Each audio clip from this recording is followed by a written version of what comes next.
जी बिस्मिल्लाहिर्रहमानिर्रहीम अस्सलाम वालेकुम। 80 का पेपर हमें काफ़ी ज़्यादा मिल गया है, वो मैं आपको सॉल्व कराता हूँ। बाकी इंशाल्लाह अगले पार्ट में भी सॉल्व कर लेंगे। तो उसमें देखें इंग्लिश आज भी काफ़ी इजी थी। लिसन का ऑपोजिट क्या है? लिसन के काफ़ी ज़्यादा ऑपोजिट हो सकते हैं, लेकिन सबसे बेहतर जो होता है इग्नोर होता है, अगर ये ऑप्शन में था। सही है। बाकी जो भी मुनासिब हो उसका ऑपोजिट, उसने एक ही ऑपोजिट दिया होता है, ज़्यादातर तीन सेम दिए होते हैं। सही है। रेगुलर वर्ब क्या होता है? तो रेगुलर वर्ब जिसके आखिर में डी और ई डी आता है। सही है। इस तरह रेगुलर नाउन वो होता है जिसके आखिर में एस और ई एस आता है, और रेगुलर एडजेक्टिव ई आर और ई एस टी आता है उसके कंपैरेटिव और सुपरलेटिव डिग्रीज के आखिर में। तो रेगुलर वर्ब पूछा हुआ था तो डी और ई डी। सही है। कंजंक्शन क्या है? एंड क्या है उसने पूछा हुआ था, एंड कंजंक्शन है। कल भी कंजंक्शन से 2-3 एमसीक्यूज आए थे। सही है। एटमॉस्फेयर के स्पेलिंग थे, बहुत इजी है। हिंदू सुपीरियर कास्ट का क्या नाम है? ब्राह्मण। इनमें 4 कास्ट होती हैं। सही है। ब्राह्मण सबसे ऊपर वाली होती है, पूछा हुआ था। सबसे जो नीचे वाली होती है वो शूद्र होते हैं, दरमियान में क्षत्रिय, और फिर आखिर में एक और कास्ट भी होती है जो उसको कास्ट में शामिल भी नहीं किया जाता, अछूत जिसको कहते हैं। सही है। पैरामीटर ऑफ ट्राइंगल क्या है? ए प्लस बी प्लस सी, तीनों साइडों को जमा करना था, इजी था।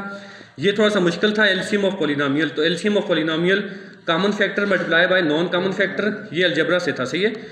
एरिया आज के कितने एरिया पे ओशन है? सही है। तो 71% ओशन है, 29% ज़मीन है, ये याद रखने।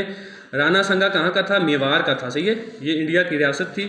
Third closest planet to earth, तो देखें अब अर्थ जो है ना उससे थर्ड पूछा हुआ था। अर्थ खुद भी प्लेनेट है। तीसरे नंबर पे अर्थ है, चौथे पे मार्स है, पाँचवें पे जुपिटर है, तो छठे पे सैटर्न है, सातवें पे यूरेनस और आठवें पे नेपच्यून।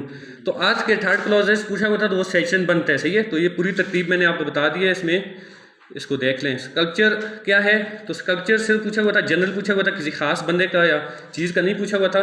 तो ये कॉमन नाउन भी हो सकता है, और दूसरा ये कंक्रीट नाउन भी हो सकता है। कंक्रीट और एब्स्ट्रैक्ट, एब्स्ट्रैक्ट कल भी आए हुए थे। कंक्रीट वो होता है जिसको हम टच कर सकते हैं, एब्स्ट्रैक्ट को टच नहीं कर सकते। तो बहरहाल इसमें कौन सा ऑप्शन था? कॉमन था, तो वो भी हो सकता है, और कंक्रीट था तो फिर कंक्रीट भी है। सही है। सेनेट के इलेक्शन कितने साल बाद होते हैं? देखें सेनेटर 6 साल के लिए मुंतखब होते हैं, लेकिन इलेक्शन 3 साल बाद होते हैं, शफलिंग होती है उसमें। नूह अलैहिस्सलाम की कश्ती किस पहाड़ी पे रुकी थी? तो नूह अलैहिस्सलाम की कश्ती जो है वो जोधी की पहाड़ी पे रुकी थी। सही है।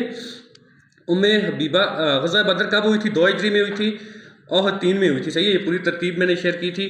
उम्मे हबीबा का असल नाम क्या था? रमला बिनते अबी सुफियान था। बैतुल ममूर कौन से आसमान पे है? 7वें आसमान पे। सही है।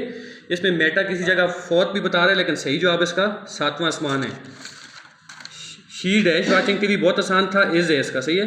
स्कल्पचर ये मैंने बता दिया, कॉमन भी हो सकता है, कंक्रीट भी, और ये 7वां आसमान है बैतुल ममूर। तो बाकी एमसीक्यूज मैं अगले पार्ट में अपलोड करूंगा, आप चैनल को सब्सक्राइब कर लें।